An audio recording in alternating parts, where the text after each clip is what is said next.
بسم الله الرحمن الرحيم الحمد لله رب العالمين والصلاة والسلام على أشرف الأنبياء والمرسلين نبينا وحبيبنا محمد بن عبد الله وعلى آله وأصحابه أجمعين وبعد. Nous louons Allah subhanahu wa ta'ala, le Seigneur des mondes. Nous louons Allah subhanahu wa ta'ala qui nous a guidés vers cet islam. Nous le remercions pour tous ces bienfaits qu'il nous a accordés. Que la paix soit sur son prophète Muhammad sallallahu alayhi wa sallam, sa famille, ses compagnons et tous ceux qui les ont convenablement suivis. Chers auditeurs de la 100.4, nous vous disons tous et toutes assalamu alaikum wa rahmatullahi wa barakatuh. Bienvenue dans votre émission La Tribune de l'Unicité Mimbarut Tawhid, émission qui vous parvient tous les lundis lorsqu'il est 9h passé de 10 minutes sur la 100.4. Mise en nom d'ici à Conakry, Amadou Saliou Diallo, à Kindi à Oumar Kondé, à Pita Abdoulaye Silla, à Kouin Tcherno Madjouba. Ici au micro, votre frère Diallo Abdul Karim. Une fois encore, bienvenue.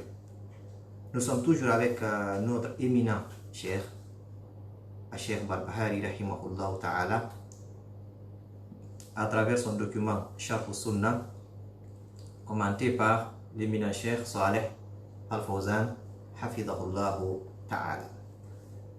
Nous étions la fois passée au niveau du chapitre 159,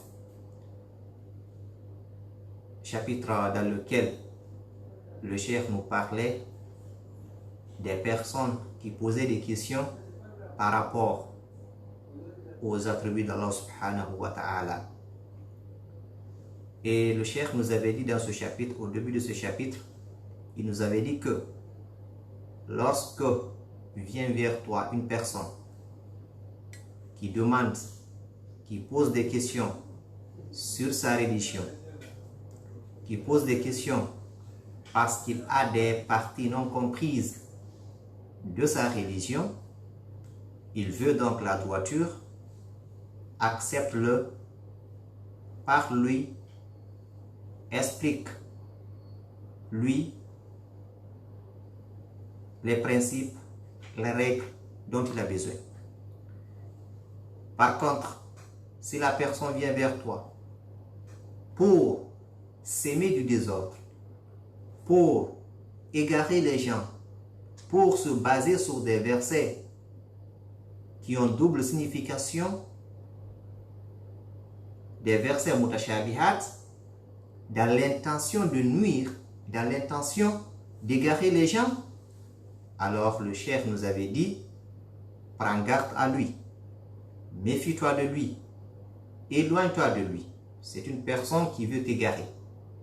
Il y a de ces personnes, bien sûr, qui ont une certaine science, mais malheureusement, par la bonne science, qui veulent avoir des adeptes, qui veulent être suivis, qui veulent ordonner et être obéis.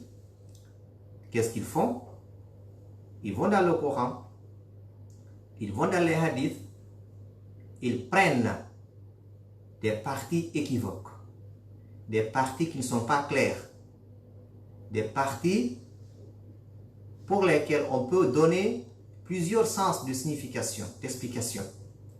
Ils se basent sur ces textes pour argumenter leur preuve, c'est-à-dire leur opinion, leur idée.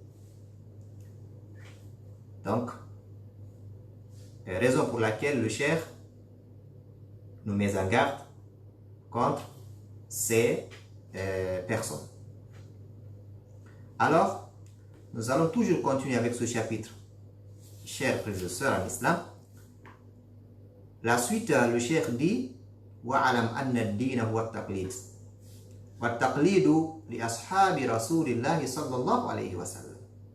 Et Cheikh Fawzan dit ici, تَقَدَّمَ شَرْحُ هَذَا.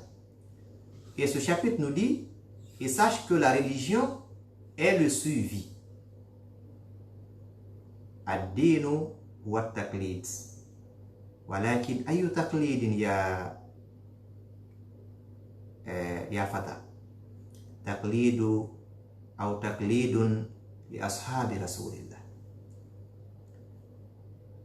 La religion, c'est le suivi. C'est le fait de suivre. Et non d'innover.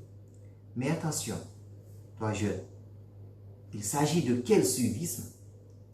Il s'agit de suivre qui? Il s'agit de suivre les compagnons du prophète sallallahu alayhi wa sallam, qui sont nos salafus salih, qui sont nos pieux prédécesseurs, qui ont vécu cette révélation, qui sont les élèves du prophète Muhammad sallallahu alayhi wa sallam, qui ont appris de la bouche du prophète sallallahu alayhi wa sallam. Vous savez, quand nous prenons un peu le cas du Coran, parmi les étapes de l'évolution de ce Coran, quand Jibril venait avec la révélation et transmettait cette révélation au messager d'Allah, le messager d'Allah ne savait pas lire, il ne savait pas écrire. S'il savait lire ou écrire, les mécréants allaient dire que Muhammad nous a apporté quelque chose qui a été enseigné, qui a été dit par quelqu'un d'autre. Donc il ne savait pas lire, il ne savait pas écrire. Cependant, il est en train de dire quelque chose que même ceux qui savent lire et écrire ne peuvent pas dire, ne peuvent pas apporter. Ce qui a fait le miracle. Quelqu'un qui ne sait pas lire, ne sait pas écrire. Mais tout ce qu'il dit, les poètes qui sont là, les gens qui ont appris, qui connaissent des histoires, qui savent lire et écrire, ne peuvent pas apporter même la plus petite partie de ce qu'il lui a dicté, de ce qu'il lui a apporté. C'était là la force de ce Coran. Bref, quand il recevait la révélation, il disait à ses compagnons qui étaient présents, Oktubu, écrivez. Alors, il dicte la partie du Coran qui vient de descendre. Les compagnons qui étaient présents, ils écrivent. C'est-à-dire qu'ils notaient ça sur des feuilles, sur des oplats, etc. Et après, je dis ça pour vous dire que ses compagnons, ce sont eux les élèves du prophète sallallahu alayhi wa sallam. Eux, ils ont appris de lui directement, sans intermédiaire. Et quand il finissait d'écrire, le messager disait à ses compagnons, lisez ce que vous avez écrit. Lisez. Et les compagnons lisaient. S'il y avait des parties sautées, des parties qui n'ont pas noté, le messager corrigeait ces parties. Et après la correction, il disait à ses compagnons, sortez avec ces versets, il lisait ces versets au public. C'est comme ça qu'ils ont appris le Coran. Et ses compagnons ne dépassaient pas un verset sans l'avoir compris, maîtrisé, mis en pratique. C'est comme ça qu'ils ont appris. C'est pas comme aujourd'hui. Tu vois quelqu'un, il a tout le Coran en tête, il a les Kutubu Sitta en tête, il a beaucoup de sciences, mais même en le voyant, tu ne sens pas cette science en lui. Il ne pratique pas. Il ne pratique pas. Alors que la pratique est le fruit du savoir. Si tu as de la science, mais tu ne la pratiques pas, c'est comme quelqu'un, c'est comme un médecin qui a appris la médecine, mais qui ne va jamais à l'hôpital, qui ne touche jamais aux malades, qui ne consulte jamais. Quelle serait l'importance de ce médecin? C'est comme un ingénieur. qui est un expert dans son domaine, mais qui ne trace jamais, qui ne fait jamais un plan, qui ne sort jamais de chez lui, ou qui ne touche jamais à tout ce qui concerne son domaine. Quelle serait l'importance de cette science qu'il a apprise? La même chose. Toi qui as appris le Coran, toi qui as lu le Coran, qui l'a appris, toi qui as lu les hadiths, qui les a appris, mais qui n'a pas mis en pratique cette science. D'ailleurs, pour toi, c'est plus grave. C'est plus grave. Et il faut faire beaucoup attention. Donc, c'est comme ça que ses compagnons ont appris. C'est pourquoi nous disons à chaque fois qu'on doit suivre ses compagnons. Et dans ce que je viens de dire là, il y a des leçons à tirer. La première leçon à tirer, c'est que la révélation, elle est notée dès sa descente. Dès que Jibril vient annoncer au prophète, les compagnons l'écrivent. Deuxièmement, le Coran s'apprend à travers les chairs. On ne peut jamais apprendre le Coran seul. Le Coran n'est pas un journal. Le Coran n'est pas un livre comme les autres. Le Coran, c'est la parole d'Allah subhanahu wa ta'ala. Huwa kalamuhu wa laysa bimakhluq. Hadihi aqidatuna. Notre croyance est que le Coran est une parole d'Allah, incréée. Qu'est-ce que tu dis? Peux-tu lire ce Coran seul? Le prophète sallam a reçu ce Coran, on l'a enseigné ce Coran. Et il révisait avec Jibril chaque mois de Ramadan. Et son dernier mois de Ramadan, il a révisé 2 fois avec Jibril. Il a enseigné aux compagnons. Les compagnons l'ont révisé avec lui. Et ses compagnons ont aussi enseigné les tabi'in, ceux qui sont venus après. Ils ont fait la même chose. Penses-tu, toi frère, penses-tu, toi sœur, que tu peux apprendre le Coran seul chez toi à la maison? Non. Si tu prends seul le Coran, tu le lis seul, tu feras beaucoup d'erreurs. Et sachez que dans le Coran, elles ne sont pas dans ce cours de tajwid, mais sachez que dans le Coran, il y a quelques types d'erreurs que nos savants elles nous ont cités. Il y a l'ahnul jali, il y a l'ahnul khafi. Toi seul avec le Coran, tu vas faire soit du l'ahnul jali qui est interdit, parce que c'est le fait de changer une lettre, c'est le fait de changer un signe, c'est le fait de dénaturer le mot. Et lorsque le mot est dénaturé, ça touche au sens. Et lorsque le sens est dénaturé, mais là ça devient un problème. Et tout ça parce que tu n'as pas voulu apprendre avec quelqu'un.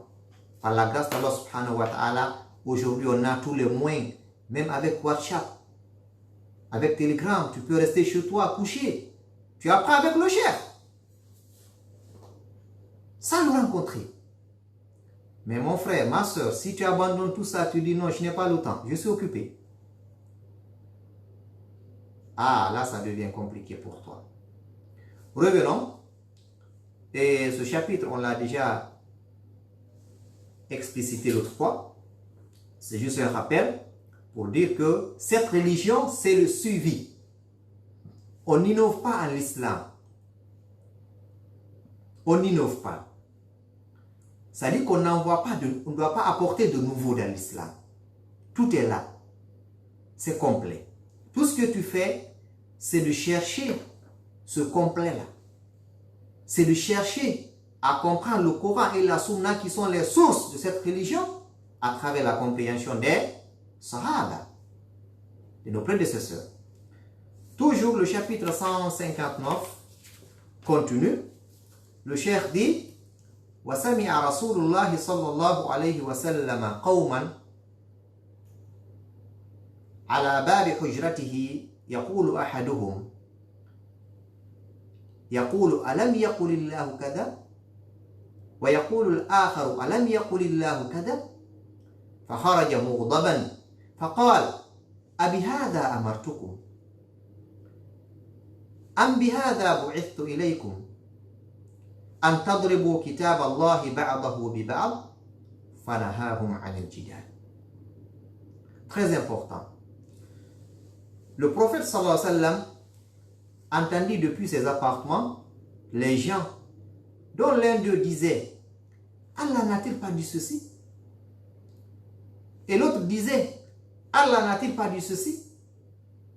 Le messager sortit en colère et dit est-ce cela que je vous ai ordonné?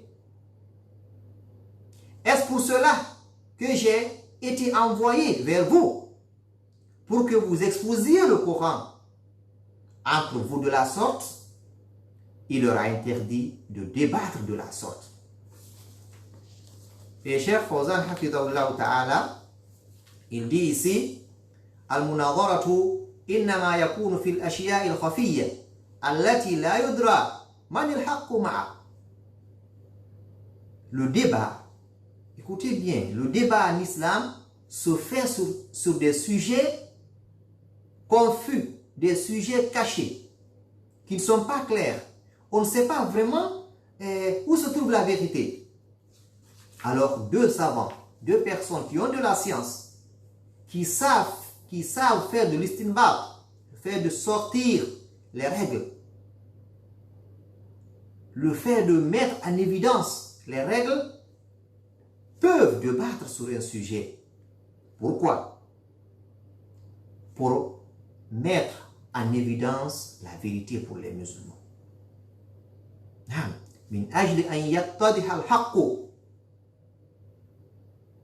Pour que la vérité soit claire, pour qu'on puisse savoir qui des deux a la vérité pour qu'il soit suivi. C'est dans ce sens. Et le messager dans le hadith, il dit Abihada amartukum. Est-ce ceci que je vous ai enseigné? Est-ce ceci que je vous ai ordonné? Le cheikh dit ici Hada hadithun azim. Ceci est un hadith énorme, est un hadith important, très important. Alors, le messager, il a interdit les disputes, le fait de prendre un verset du Coran, se justifier par un verset du Coran pour nier un autre verset du Coran. C'est dans ce sens. Yadribu ba'dahu bi ba'd. Allah n'a-t-il pas dit ceci? Mais Allah n'a-t-il pas dit cela aussi dans un autre verset? Comment vous trouvez cela? N'a-t-il pas... Ouais. Donc c'est comme s'il y avait de la contradiction. C'est qu'il n'a pas compris. Les gens assasinés. Le cheikh dit enfin إذا وفق العالم لفهمه فإنه إنما يتعارض ويتضارب عند الجاهل الذي ليس معه أصول العلم. يعني كتاب الله لا يتضارب أبدا ولا يتعارض إذا وفق العالم لفهمه.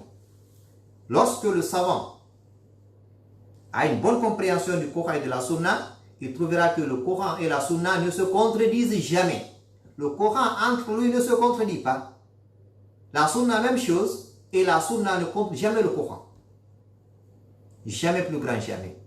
Peut-être que la contradiction, c'est au niveau de ta compréhension, mais pas dans le Coran, pas dans la Sunna. La parole d'Allah est loin de ça. Est loin de ça. Allahu Hakim. Et le cheikh continue toujours dans le chapitre. Il dit وكان ابن عمر عفوا voilà le fils d'Omar كان يكره المناظرة ومالك بن أنس ومن فوقه ومن دونه إلى يومنا هذا وقول الله عز وجل أكبر من قول الخلق قال الله تبارك وتعالى ما يجادل في آيات الله إلا الذين كفروا وسأل رجل عمر بن الخطاب رضي الله عنه فقال ما والناشطات نشطا فقال عمر لو كنت محلوقا لضربت عنقك. وقال النبي صلى الله عليه وسلم المؤمن لا يماري ولا أشفع للمماري يوم القيامة فدعوا المراء لقلة خير. Allah Akbar. Le fils de Omar, il détestait le débat. Il détestait les disputes. Et c'est comme Malik aussi. Imam Malik, lui aussi, il détestait le débat. Il dit ceux qui étaient au-dessus de lui aussi détestaient le débat. Et ceux qui étaient en dessous également, jusqu'à aujourd'hui. Et la parole d'Allah reste bien plus éloquente que la parole d'une créature. Sans doute, mes frères et sœurs, hein? La parole d'Allah reste bien plus éloquente, plus juste, meilleure que la parole d'une créature. Allah dit dans la sourate Ghafir, il dit seuls ceux qui ont mécru disputent les versets d'Allah. Allahu Akbar. Ce verset nous interpelle. Disputer au sujet des versets d'Allah dans le sens de nuire, dans le sens d'égarer, est très dangereux. Comme je l'ai dit tantôt, tu peux venir, tu n'as pas compris un verset, tu veux comprendre le verset. Tu rencontres un cheikh, tu lui poses une question, ya cheikh, mal murad bi qawlillahi ta'ala fi kada wa kada wa kada. Qu'est-ce qui est voulu par Allah dans ce verset, dans ce verset, dans ce verset? Le cheikh va t'expliquer et tu vas mettre en pratique. Il n'y a pas de problème, il n'y a pas de mal à cela.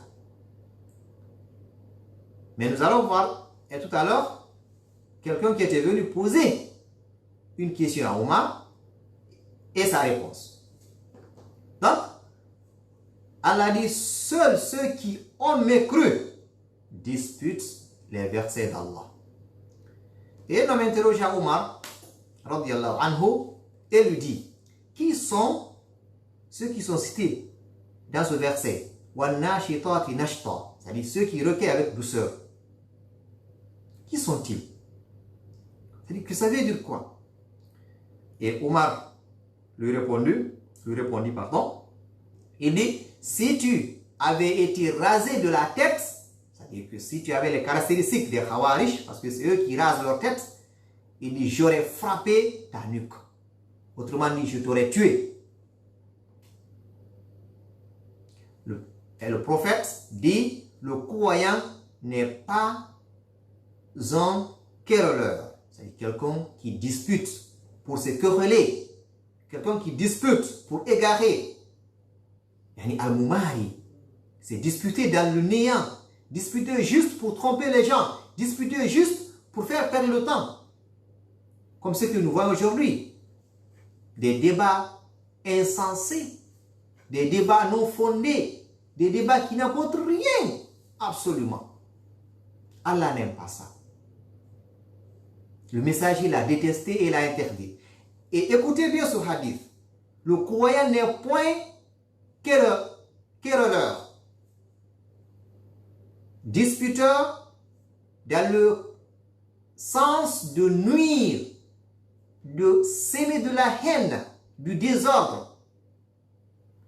Il dit, et je n'intercéderai pas pour les querelleurs au jour du jugement. Alors délaissez les querelles, car elles n'apportent que peu de bien.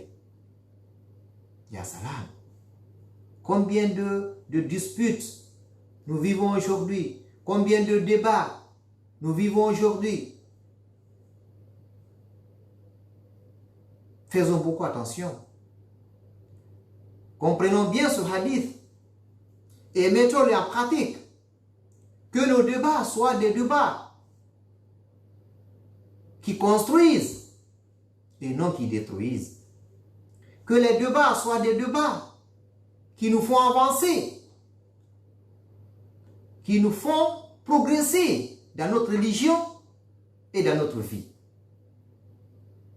Que ce ne soit pas des débats inutiles, des débats de querelle, des débats de haine, des débats qui sèment la désordre, des débats qui incitent à la violence, à la haine, à la guerre. Ce sont des débats inutiles. Et le messager ne va jamais intercéder pour quelqu'un qui fait ces genres de débats. Le jour de la résurrection. Vous savez que l'intercession à Shafa'a, il y a deux types d'intercession. Rappel. On a vu ça. Donc, هناك شفاعتان. شفاعة مثبتة وشفاعة منفية. Il y a une intercession qui est juste, qui sera appliquée. Il y a une autre qui n'est pas juste, qui n'est pas fondée. La première, c'est celle cherchée chez Allah subhanahu wa ta'ala. Tu demandes à Allah subhanahu wa ta'ala, Allah fait intercéder ton prophète à ma faveur. Allah fait intercéder tes hommes pieux à ma faveur. Car l'intercession, le tout, appartient à Allah subhanahu wa ta'ala. Et la deuxième, c'est celle qui est conclue ici. Vous voyez certaines personnes qui vont voir tel cheikh, ou bien tel wali, ou bien tel ou tel ou tel, pour dire nous venons vers vous, nous vous confions, nous nous confions à vous, pour que vous intercédez à notre faveur. Le monsieur dit d'accord, c'est compris. D'ailleurs, je prends tel nombre, c'est-à-dire du côté paternel, tel nombre du côté maternel, et je vais intercéder pour tout. Ya salam.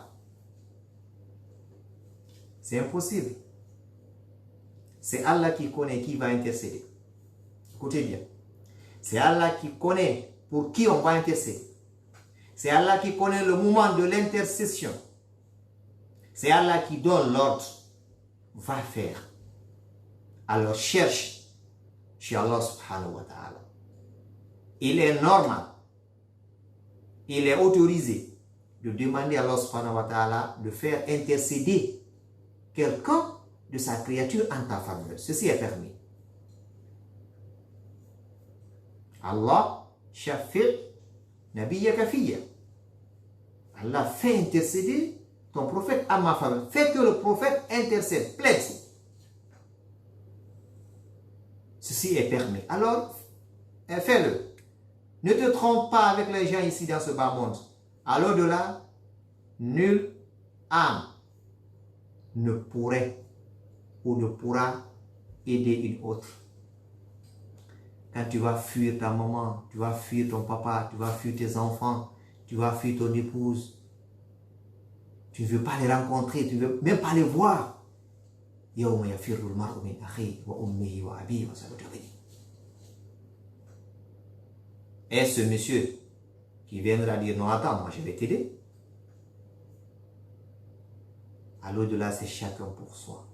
Le vrai chacun pour soi, c'est à l'au-delà. C'est chacun pour soi. Chacun pour soi. Alors, nous allons voir ici rapidement ce que Cheikh Fawzan a dit ici. Le fils d'Omar, il détestait beaucoup les débats. Mais il s'agit ici des débats inutiles. Des débats qui n'ont pas de sens. Et c'est comme Malik aussi. Notre imam. Malik. Et lui aussi, il a beaucoup détesté le débat.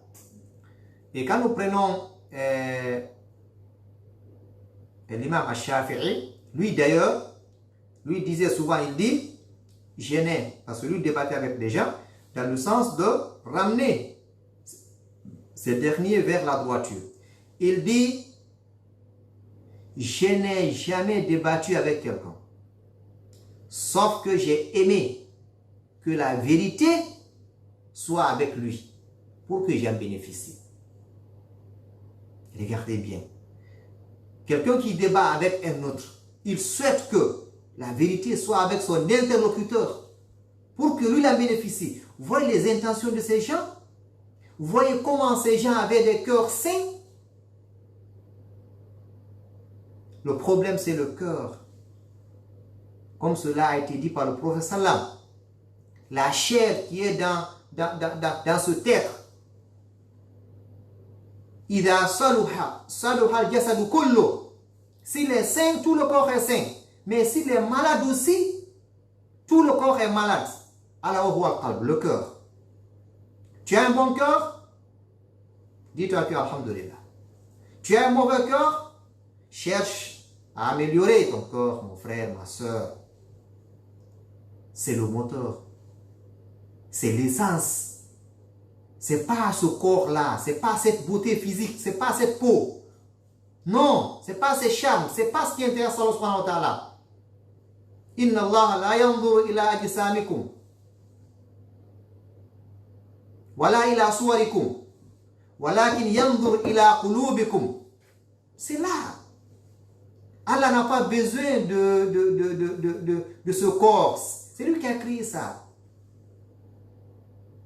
Allah n'a pas besoin de vos visages, de vos beautés. Non. Allah regarde le cœur.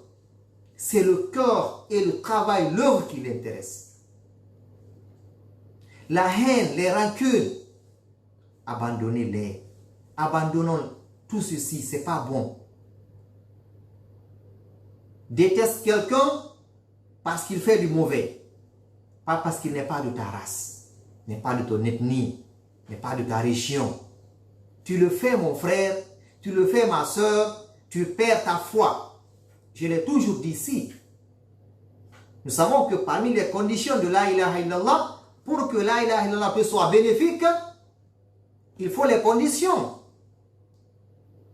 Et parmi ces conditions, il y a al-mahabba, le fait d'aimer Allah subhanahu wa ta'ala, le fait d'aimer la ilaha illallah, le fait d'aimer les adeptes de la ilaha illallah. Mais si toi tu n'as d'ennemi que celui qui a dit la ilaha illallah parce qu'il n'est pas de ta famille, parce qu'il n'est pas de ta race, parce qu'il n'est pas de ta région, parce qu'il n'est pas de ton ethnie, entre vous deux, qui perd? Celui qui perd ce bas monde et celui qui perd l'au-delà. Qui aurait le plus perdu? Sans doute c'est toi. Toi tu perds ton la ilaha illallah. Tu perds ton islam à cause d'une personne. Parce que tu l'as détesté, cette personne elle est musulmane, tu l'as détesté à cause de l'ethnie. Simple fait parce qu'il n'est pas de ton ethnie. Éloignons-nous de ces fléaux. Essayons de rendre nos cœurs sains. C'est très important. Il faut avoir un cœur sain. Un cœur qui est sain, qui n'a pas besoin des tâches qu'on appelle la haine, des tâches qu'on appelle les colères, des tâches qu'on appelle les rancœurs. Non, non, non, on n'a pas besoin de ça. Le musulman n'a pas besoin de ça. Le musulman doit aimer son frère musulman. Regardez ce que l'islam dit. Nul d'entre vous ne sera véritablement croyant jusqu'à ce qu'il aime pour son prochain ce qu'il aime pour soi. Pour lui-même. Allah Akbar. Quelle organisation de ce bas monde va jusqu'à ce niveau? Pas du tout. Il n'y en a pas. Quelle idéologie de ce bas monde va jusqu'à dire il faut aimer pour ton prochain ce que tu aimes pour toi-même? C'est seulement l'islam qui l'a dit. Seulement l'islam. La solution, c'est l'islam. N'est-ce pas le Créateur connaît mieux sa créature? Pourquoi toi, créature, tu cherches à travers de ce qu'Allah subhanahu wa ta'ala t'a donné, ça de l'intelligence, tu cherches à te développer, tu cherches à avoir de la paix par le simple fait de réfléchir et d'oublier ton créateur? Tu veux chaque fois innover, tu veux créer, tu as de la technologie aujourd'hui, tu veux. Penses-tu que le développement ou la paix, ce n'est pas dans cette technologie? Non. Par preuve, on a des pays développés, on a des pays qui ont de la technologie très forte, mais avec un virus invisible à l'œil nu. Quelque chose de rien comme ça. Même pas deux, un seul. À paniquer tout le monde. Qui ose aujourd'hui dans ce bas monde dire que je suis puissant? Qui l'ose? Personne. Et pourtant, ça a été dit. Nous sommes les plus forts. Nous sommes les plus équipés. Nous sommes les plus riches. Nous sommes les plus développés. Qui actuellement, qui l'ose? Qui ose lever son petit doigt dire que nous, Ana, Nahdo, c'est moi? Personne. À cause d'une petite créature. Très petite, très petite. Alors la paix, le développement, c'est pas cela. C'est en suivant Allah subhanahu wa ta'ala. C'est en suivant le chemin d'Allah subhanahu wa ta'ala. Même si tu n'as rien à manger, même si tu dors dans une case, tu as la foi, mon frère, tu as la paix. Tu es tranquille. La paix, c'est la paix du cœur. Ce n'est pas le matériel. Tu peux avoir tout le matériel, mais sans être en paix. Il y a des familles qui sont très riches, mais qui ne sont pas en paix. Il y a des familles qui sont très pauvres, mais qui vivent dans la paix, qui vivent avec Allah et son messager. C'est la meilleure vie. Alors, éduquons nos enfants. Apprenons à nos enfants la vérité, la justice, l'équité, le travail, l'amour du prochain. Inculquons ces valeurs de l'islam à nos enfants. Ne prends pas tes enfants et dis à tes enfants, écoutez, telle ethnie ne nous aime pas. Tel groupe d'hommes ne nous aime pas. Évitons cela. Car en le faisant, tu nuis à tes enfants. Tu inculques quelque chose qui va dénuer leur shahada, leur la ilaha illallah. Dis à tes enfants d'aimer tout le monde, d'aimer le bien, de détester le mal, d'aimer les gens qui sont justes, qui sont bons, d'abandonner ceux qui ne sont pas justes, d'abandonner ceux qui ne sont pas bons. C'est très important. Alors, je pense qu'avec Elhaj Karamou Kodoumbouya, on va essayer de libérer l'antenne, ça fait longtemps. Et vous nous appelez sur l'un de ces trois numéros, 623 62 62 63, ou bien le 655 55 10 55, ou tout simplement le 669 88 46 46, mise en nom d'Elhaj Karamou Kodoumbouya ici à Conakry. Nous sommes toujours avec le chapitre 159 qui va finir aujourd'hui, Inch'Allah. Et nous avons vu dans ce chapitre que les débats doivent être utiles, doivent être bénéfiques pour les gens. Et les débats inutiles ne sont pas encouragés, ne sont pas recommandés, ne sont même pas autorisés. Et dans la religion, et dans notre société. Alors, cherchons à faire ce qui est bien, cherchons à appeler les gens vers l'union, vers l'unité, vers la paix. Prenons la paix. Ne prenons pas la violence. La violence n'a pas de bénéfice. La violence ne profite à personne, même celui qui l'a provoqué. La violence, ce n'est pas la solution. La solution, c'est le dialogue. La solution, c'est l'entente. La solution, c'est l'union. La solution, c'est d'aimer la vérité. Naam, salam alaikum. Salam alaikum. Salam alaikum. Voilà, je pense qu'on prend un autre. 623 62 62 63 655 55 10 55 669 88 46 deux fois. Voilà, donc je disais, la violence ne profite à personne. Alors, prenons la paix, prenons l'amour, prenons l'entente, prenons l'union. C'est ce qui est bénéfique pour nous, mes frères, mes sœurs. En tout cas, la violence, ça ne profite à personne. Inculquons ces valeurs à nos enfants. Ceci est très important. Ceci est très important. 623 62 62 63 655 55 10 55 669 88 46 46. Donc toujours dans ce chapitre, le Cheikh Fawzan, Hafidahullah Ta'ala, à la fin du commentaire de ce chapitre, il dit, il y a un poète qui dit, Fala mira'a wa ma fi ad-din min jadalin wa hal yujadilu illa kullu man kafara. Donc les disputer les versets d'Allah subhanahu wa ta'ala est très dangereux, c'est de la mécréance. Il faut faire beaucoup attention, il faut chercher à comprendre le contenu, ne cherche pas à faire tromper les gens, à faire égarer les gens par le contenu du Coran. Ceci est très important. Alors, pour finir, avant que quelqu'un ne vienne, nous avons quelques points à retenir de ce chapitre. Premièrement, nous devons croire aux attributs d'Allah subhanahu wa ta'ala. Surtout, on avait commencé, on a parlé de la descente d'Allah subhanahu wa ta'ala au dernier, c'est-à-dire au premier ciel ici, pendant le dernier tiers de la nuit. Donc, on doit croire. Assalamu alaikum. Voilà. Revenez, on a encore 2 minutes à passer ensemble. Donc, croire au nom d'Allah subhanahu wa ta'ala, croire à ses attributs. Vous avez vu ça?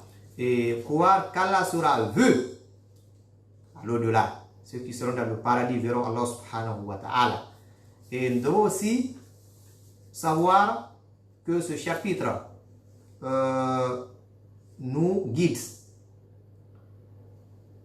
nous dit que lorsque quelqu'un veut poser une question pour comprendre, il faut l'aider. Lorsque quelqu'un pose une question pour juste polémiquer, il faut l'abandonner, il faut t'éloigner de lui. Ceci est très important. Le sage n'est pas un disputeur. Le sage n'est pas un disputeur. Le fait de disputer avec animosité et juste pour détourner les gens, c'est de l'ignorance. Donc on doit l'éviter. Et il n'est pas aussi, le sage aussi n'est pas cajoleur. L'ayudari n'est pas cajoleur des gens égarés. Non. Tu es égaré, s'il peut te montrer le chemin, alhamdulillah, s'il ne peut pas, il n'est pas un cajoleur, il n'est pas là pour te faire plaire. Donc, sur ces mots, nous allons essayer de peut-être prendre un tour de l'auditeur s'il y a quelqu'un. Bon, on fait signe qu'il n'y a personne. Donc, on était avec le chapitre 159 de ce document, Sharh Sunna. On a compris, pour finir, on a compris que les disputes inutiles, les débats inutiles ne doivent pas être, c'est-à-dire nos activités, ne doivent pas être nos préoccupations. Plutôt, débattons sur ce qui est utile, débattons pour le développement, débattons pour la paix, débattons pour qu'on soit tous ensemble. Ceci est très important. Qu'Allah nous sauve, qu'Allah sauve notre pays, qu'Allah nous fasse des gens du paradis, qu'Allah nous accorde la paix dans ce pays, qu'Allah nous accorde la paix dans ce pays, qu'Allah guide les pas des dirigeants de ce pays.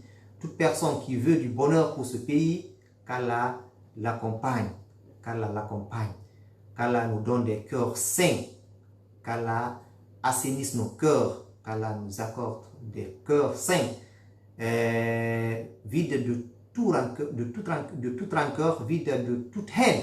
Qu'Allah nous accorde le paradis, qu'Allah nous accorde la paix dans ce pays, qu'Allah nous bénisse, qu'Allah bénisse nos enfants, qu'Allah nous protège contre les ennemis de ce pays, qu'Allah nous protège contre les ennemis de ce pays.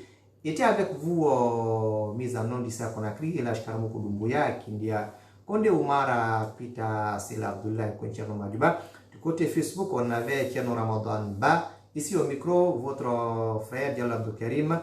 À la prochaine, Inch'Allah. Wassalamu alaikum wa rahmatullahi wa barakatuh.